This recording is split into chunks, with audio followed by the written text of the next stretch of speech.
الحمد لله رب العالمين والعاقبة للمتقين الصلاة والسلام على سيد الأنبياء والمرسلين نبينا محمد وعلى آله وأصحابه أجمعين أما بعد أهلا وسهلا مرحبا بكم جميعا۔ تمام طلباء کرام کو خوش آمدید ہمارے اس دورے میں، جس میں ہم کتاب اعلام السنہ المنشورہ لحافظ حکمی رحمۃ اللہ علیہ، یہ کتاب مصنف رحمۃ اللہ علیہ نے عقیدے کے موضوع پر ترتیب دی ہے، اور اس کتاب کو ایک ابتکاری صورت کے اندر ایک ایسے انداز میں ترتیب دیا ہے تاکہ قاری کو پڑھنے میں کوئی دشواری محسوس نہ ہو اور مسئلے کو کما حقہ ہو سمجھ سکے۔ یہ کتاب انہوں نے سوال اور جواب کی صورت میں ترتیب دی ہے تاکہ بات بالکل واضح ہو جائے، کیا سوال ہے اور کیا جواب ہے۔ انہی اسئلہ میں سے ہم کافی سوالات پڑھیں اس کتاب کے، کیونکہ ہم کتاب کے چیدہ سوالات پڑھ رہے ہیں۔ آج کا موضوع بڑا ہی اہم ہے، جس کے اندر ہمیں عام طور پر لوگوں کو اس پریشانی میں مبتلا نظر دیکھتے ہیں کہ یہ مسئلہ مختلف فی ہے، تو جب مسئلہ مختلف فی ہے تو یہ بھی جائز ہے اور وہ بھی جائز ہے۔ آج اس اختلاف کی اس نوعیت کو بھی انشاءاللہ سمجھیں گے، اور اس بات کو بھی سمجھیں گے کہ ہر مسئلہ جس کے اندر اختلاف ہے، یہ معنی نہیں کہ یہ بھی ٹھیک ہے اور وہ بھی ٹھیک ہے، تو اختلاف کی نوعیت کو بھی دیکھا اور سمجھا جاتا ہے، اس کی حقیقت کو دیکھا اور سمجھا جاتا ہے، اس کے بعد کوئی فیصلہ کیا جاتا ہے۔ آئیے وہ مسئلہ کیا ہے۔ مصنف رحمۃ اللہ علیہ فرماتے ہیں: ما حکم المعلق اذا كان من القرآن، اس لٹکائی جانے والی چیز جس کو ہم عام الفاظ میں تعویذ کہتے ہیں، وہ تعویذ جو قرآنی آیات سے لکھا گیا ہو، اس کا کیا حکم ہے۔ ہم یہ معلق یا تعلیق کا لفظ تعویذ کے لیے استعمال کرتے ہیں، اسی لیے کہ یہ ہمارے ہاں مروج ہے اور متداول ہے، یہ استعمال ہوتا ہے ہمارے ہاں۔ تو یہاں پر مصنف رحمۃ اللہ علیہ یہ مسئلہ ذکر کرنا چاہ رہے ہیں کہ جو تعویذ قرآنی آیات سے ذکر کیا لکھا گیا ہو، اس کا کیا حکم ہے۔ اس سے قبل ہم نے مطلق تعویذات جو قرآن کے علاوہ ہیں، ان کا حکم بیان کیا، ان کے اندر مسائل جو بھی تھے رقیہ کے یا تعویذ کے، وہ سارے ذکر کیے۔ حدیث میں کیا ان کا حکم آیا، ان کا حکم بھی ذکر کیا، یا تو وہ شرک اکبر میں ہیں یا وہ شرک اصغر کے اندر، ان کے تفصیل ہم نے اپنے گزشتہ دروس میں ذکر کی۔ آج جس تعویذ کے حوالے سے ذکر کی جا رہی ہے، وہ ہے تمیمہ یا وہ تعویذ جو قرآن سے یا قرآن کی کسی آیت سے یا اللہ تعالیٰ کے ذکر میں سے کسی چیز کو ذکر کیا گیا ہو، اللہ کی صفات میں سے، اللہ کے ناموں میں سے، اس کو لکھ کے اپنے گردن میں، اپنے بازو میں، یا اپنے جسم پہ کمر کے ساتھ باندھ دیتے ہیں کچھ لوگ، یا گردلے میں لٹکا دیتے ہیں، یا بازو میں باندھ دیتے ہیں، وہ اپنے جسم پر اپنے آپ پر لٹکا دے، یا پھر اپنے بچے کی گردن میں وہ لٹکا دے، یا پھر اپنے جانور کے گلے میں وہ لٹکا دے، یا اپنی گاڑی میں وہ چیز لٹکا دے، یا اپنے دکان میں لٹکا دے، یا اپنے گھر کے اندر وہ لگا دے یا لٹکا دے، چاہے وہ آیت الکرسی ہو یا سورۃ فاتحہ ہو یا سورہ بقرہ کی کوئی ایک آیت ہو، یا قرآن مجید کی کسی مقام سے کوئی آیت کو ذکر کر کے اس کو لکھ کے دیوار پہ چسپاں کیا گیا ہو، دکان میں لگا دیا گیا ہو، ان سب کی وجوہات یا ایک ساتھ میں ہمارے ہاں بڑا مشہور ہوتا ہے، جب گھر بنتا ہے تب بھی لکھا جاتا ہے ماشاء اللہ، تبارک اللہ، الحمدللہ، اس طرح کے آیات یا اس طرح کے الفاظ ذکر اللہ کے الفاظ لکھے جاتے ہیں۔ تو یہ لکھا اس وجہ سے جاتا ہے تاکہ کوئی حادثہ پیش نہ آئے گاڑی کے اندر، دکان میں کوئی نقصان یا خسارہ یا کسی قسم کی آگ نہ لگے۔ اسی طرح گھر میں لٹکا دیا جاتا ہے یا اپنے اوپر یہ چیزیں باندھی جاتی ہیں تاکہ کوئی نقصان نہ ہو، کوئی نظر بد نہ لگ جائے، کوئی ایسی نظر نہ لگ جائے جس سے کوئی نقصان نہ ہو جائے۔ یہ ساری چیزیں اس حوالے سے یاد رکھیے گا کہ 3 اقوال ہیں یا 3 باتیں ہیں جو علماء ذکر کرتے ہیں۔ ہمیں یہ سمجھنا، میں نے کہا کہ شروع کے اندر یہ سمجھنا ضروری ہے کہ آیا یہ اختلاف کی نوعیت کیا ہے، تاکہ فیصلہ کرنے میں آسانی ہوگی۔ انشاءاللہ ہم اس موضوع کو بھی تفصیل ذکر کریں گے بتوفیق اللہ، تاکہ معاملے میں کوئی ابہام یا اشکال باقی نہ رہے۔ آئیے اس مسئلے کو سمجھتے ہیں۔ اس موضوع کے حوالے سے علماء کے ہاں 3 اقوال موجود ہیں۔ پہلا قول یہ ہے کہ یہ قرآن کی آیات کا تعویذ بنا کے لٹکا دینا یہ بالکل جائز ہے، قول اول۔ نمبر 2، دوسرا قول یہ ہے، اور یہ جو پہلا قول ہے اس کے منسوب کیا جاتا ہے یا ذکر کیا جاتا ہے کہ عبداللہ بن عمر بن عاص رضی اللہ تعالیٰ عنہ، ان کے حوالے سے کہ ان کا موقف تھا، وہ اس طرح کیا کرتے تھے۔ اور دوسرا موقف یا دوسرا قول اس موضوع کے اندر کہ تمیمہ اس وقت کہلاتا ہے جب مصیبت آنے سے پہلے، یعنی تمیمہ جائز نہیں اور وہ کب ہوگا؟ جب مصیبت سے پہلے اگر کوئی باندھے. اگر مصیبت کے آنے کے بعد کوئی باندھے تو وہ تمیمہ نہیں کہلاتا. یہ دوسرا موقف ہے. یعنی جائز ہوگا کب؟ جب کسی انسان پر مصیبت آ جائے تو اس وقت وہ تمیمہ یا تعویذ باندھ سکتا ہے. یہ دوسرا موقف ہے، اور یہ سیدہ عائشہ رضی اللہ تعالیٰ عنہ کی طرف منسوب کیا جاتا ہے. تیسرا قول ہے کہ یہ تعویذات قرآن سے ہو یا غیر قرآن سے ہو، یہ قطعاً جائز نہیں ہے. یہ قول کافی صحابہ سے، عبداللہ بن عکیم سے بھی، اسی طرح سیدنا عبداللہ بن مسعود رضی اللہ تعالیٰ عنہ سے، اسی طرح ابراہیم نخعی سے، اور باقی صحابہ اور مشائخ سے، بلکہ اکثر تعداد صحابہ کی اسی موقف کی طرف ہے کہ یہ چیز جائز نہیں ہے. ابراہیم نخعی رحمۃ اللہ علیہ فرماتے ہیں کہ عبداللہ بن مسعود رضی اللہ تعالیٰ عنہ جو صحابی رسول ہیں، ان سے اور ان کے جو شاگرد ہیں، کانوا یکرہون، وہ اس چیز کو ناپسند کرتے تھے. کس سے؟ یعنی التمائم کلھا، تمام قسم کی تعویذات کو وہ مکروہ سمجھتے تھے، ناپسند سمجھتے تھے، چاہے وہ من القرآن یا من غیر القرآن، چاہے وہ قرآن سے لکھے گئے ہوں یا قرآن کے علاوہ کسی اور چیز سے وہ بنا دیے گئے ہوں، لکھے گئے ہوں، تو تمام تعویذات کو وہ ناپسند سمجھتے ہیں. یہ تین اقوال ہمارے سامنے موجود ہیں. تو ہمیں مسئلہ سمجھنا چاہیے کہ پہلا موقف کیا ہے، اس کی دلیل کیا ہے، پھر دوسرا موقف کیا ہے، اس کی دلیل کیا ہے، اور جو تیسرا قول ہے اس کا موقف کیا ہے، ان کا دلائل کیا ہے.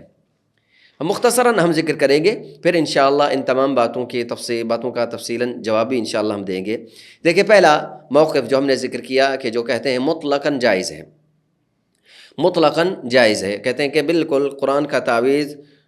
جائز ہے، اور اس کی دلیل وہ روایت ذکر کی جاتی ہے جس کو ابو داؤد اور جس روایت کو ابو داؤد اور احمد کلاہما، یعنی دونوں نے رحمۃ اللہ علیہم، ان دونوں نے روایت کیا ہے، ذکر کیا ہے. وہ روایت ہے کہ ذکر کرتے ہیں کہ روی عن محمد بن اسحاق عن عمرو بن شعیب عن ابیہ عن جدہ ان النبی صلی اللہ علیہ وسلم قال اذا فزع احدكم من نومه فيقول اعوذ بکلمات اللہ تامات من غضبہ وعقابہ وشر عبادہ ومن ہمدات الشیاطین واعوذ بک رب ان یحضرون، کہ فرمایا جو بندہ اپنی نیند سے گھبراہٹ کی حالت میں کوئی اٹھے، پریشانی کی حالت میں اٹھے، تو یہ دعا پڑھے، یہ دعا پڑھے. یہ تو حدیث ٹھیک ہے، یہاں تک تو معاملہ صحیح ہے، یہ حدیث تو بالکل صحیح ہے. آگے راوی کہتا ہے جب یہ روایت یا یہ حدیث سنی سیدنا عبداللہ بن عمر بن عاص رضی اللہ تعالیٰ عنہ، تو فرماتے تھے، ان کے بارے میں آتا ہے کہ وہ راوی کہتا ہے کہ عبداللہ بن عمر بن عاص رضی اللہ تعالیٰ عنہ ان الفاظ کو اپنے بچے جو بڑے ہوتے ان کو یاد کرواتے،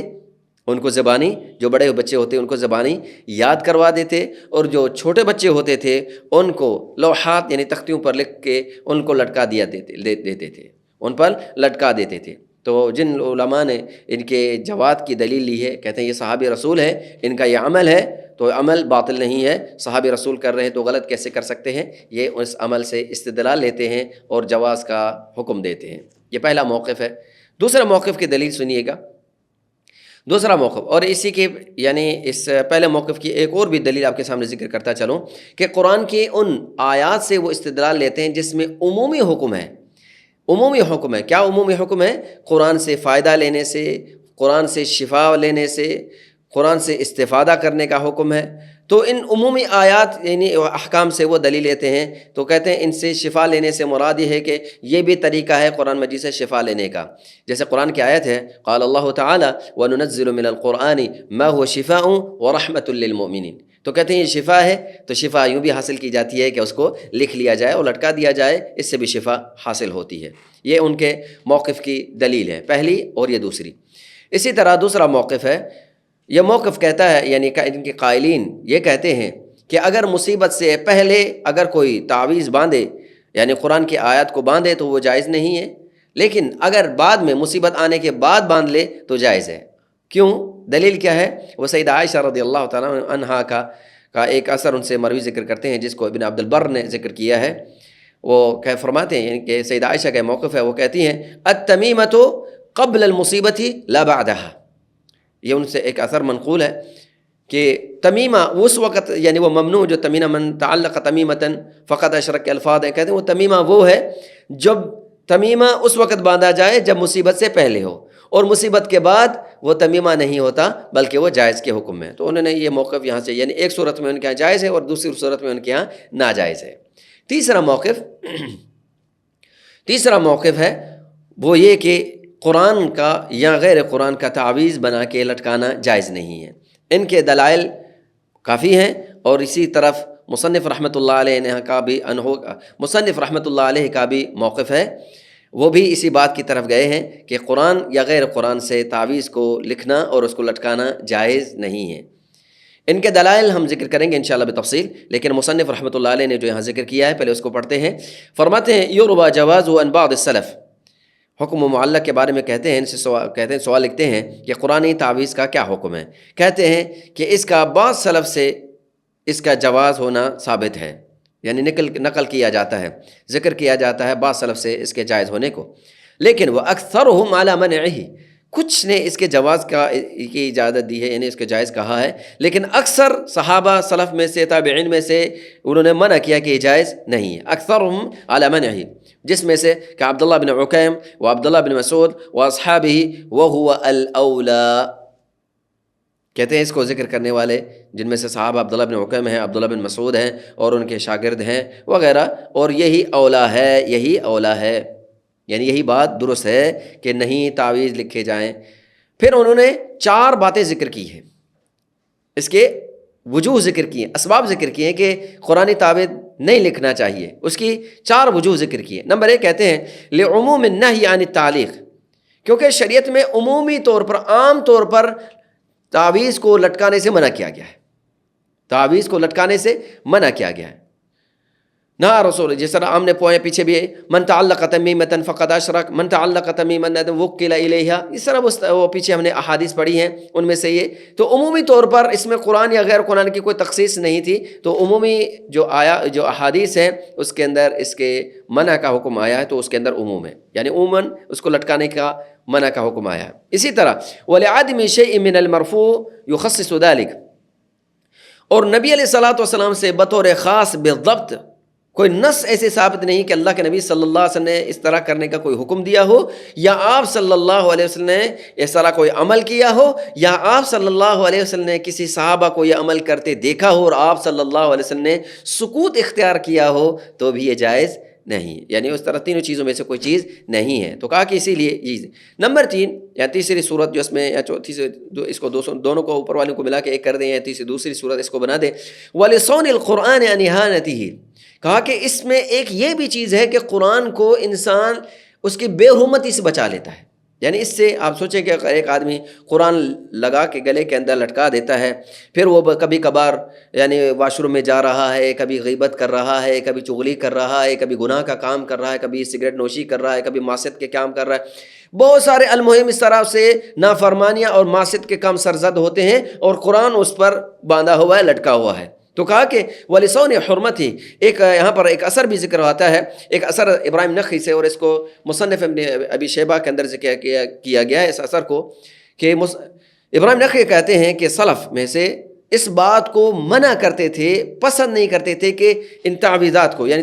یعنی اس میں جس میں اعوذ باللہ یا اعوذ بکلمات اللہ التامات اس طرح کے لکھ کر بچوں کو لٹکا دیا جائے، اس کو ناپسند کرتے تھے. کیوں کہ یہ بچے طہارت کو، نظافت کا خیال نہیں رکھتے، اس وجہ سے وہ اس بات کو ناپسند سمجھتے تھے کہ یہ بچوں پر نہیں باندھنے چاہیے.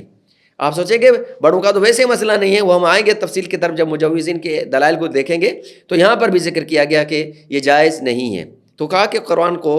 کی بے حرمتی سے بچانے کے لیے کہ یہ قرآن لٹکا دیا جائے، پھر دیکھا جائے وہ بندہ کیا کر رہا ہے، کبھی گناہ، کبھی جھوٹ، کبھی غیبت، کبھی خیانت، کبھی گناہ کے کام، بے حیائی کے کام، یا چغل خوری یا جھوٹ بول رہا ہے، قرآن اس کے گلے میں لٹکا ہوا ہے، اور یہ قرآن کی بے حرمتی ہے.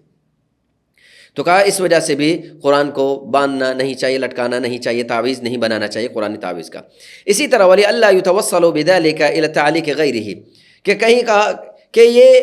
بڑے شرک کی طرف، یعنی شرک کی طرف یہ وسیلہ بن جائے، یعنی یہاں سے باندھنا شروع ہوا تو آہستہ آہستہ دوسرے تعویذات کی طرف بھی وہ چلا نہ جائے. تو کہا کہ اس وقت یہ جائز نہیں تھا، یعنی اس وقت یہ سلف صالحین منع کرتے تھے، اس زمانے میں تو بالاولیٰ منع کرنا چاہیے. اس دور میں تو بالاولیٰ اس چیز سے روکا جائے، جس دور کے اندر لوگوں کے اندر شرک اور بدعت عام طور پر پھیل رہی ہیں۔ عام طور پر بھی لوگ آدمی اگر درخت سے پانی نکل رہا ہے تو اس کو متبرک سمجھ رہے ہیں، کہیں سے نمک نکل رہا ہے تو اس کو متبرک سمجھ رہے ہیں، کہیں زمین سے کوئی پانی نکل آئے تو اس کو متبرک سمجھتے ہیں، یعنی آپ سوکھی لکڑی کو دیکھیں تو اس کو لوگ متبرک سمجھ رہے ہیں۔ تو لوگ اگر اس حالت کے اندر ہوں تو پھر کوئی ایسی چیز کا حکم، ایسا جواز کا حکم نہیں دینا چاہیے تاکہ کہیں لوگ اس سے بھی زیادہ آگے والی طرف نہ چلے جائیں، فتنے اور فساد میں شرک کے زمرے یا دوسرے دروازے کے شرک کے دروازے تک نہ پہنچ جائیں،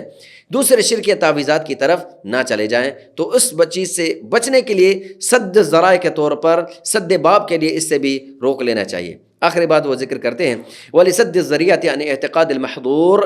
والالتفات القلوب الى غیر اللہ، کہا کہ اس میں یہ بات بھی یاد رکھ لینی چاہیے کہ کبھی کبھار یہ تعویذ لکھ کے جو دے رہا ہے، کبھی کبھار انسان یہ عقیدہ رکھتا ہے کہ یہ مجھے جو بچا رہا ہے، یہ بندہ اس کے ہاتھ میں جو نا بڑی بات ہے، اس کے ہاتھ میں بڑی بات ہے، یہ لکھ کے دیتا ہے تو مجھے تعویذ میں سے مجھے شفا مل جاتی ہے، مجھے لکھ کے دیتا ہے مجھے، یعنی اللہ سے توکل ختم ہو جاتا ہے، اللہ سے تعلق ختم ہو جاتا ہے، اور تعلق بن جاتا ہے یہاں جو لٹکائی ہوئی چیز ہے یا جس نے وہ لکھ کے دیا ہے اس کے ساتھ تعلق بن جاتا ہے کہ یہ کرتا ہے تو ہو جاتا ہے، یہ کرتا ہے تو ہو جاتا ہے۔ تو کہا کہ اس عقیدے سے بھی بچنے کے لیے قرآنی تعویذات سے بچنا چاہیے، پرہیز کرنے چاہیے، یہ جائز نہیں ہے۔ تو آج کے اس درس میں ہم اسی پر اکتفا کرتے ہیں، انشاءاللہ اگلے درس میں ہم مجوزین جو اس کے جائز ہونے کے قائل ہیں کہ یہ قرآنی تعویذ جائز ہے، جس دلیل کو یا جن دلائل کو ذکر کرتے ہیں ان دلائل کا بھی تجزیہ کرتے ہیں، انشاءاللہ پھر اس پر بات کرتے ہیں بتوفیق اللہ، اسی پر اکتفا کرتے ہیں۔ السلام علیکم ورحمۃ اللہ وبرکاتہ۔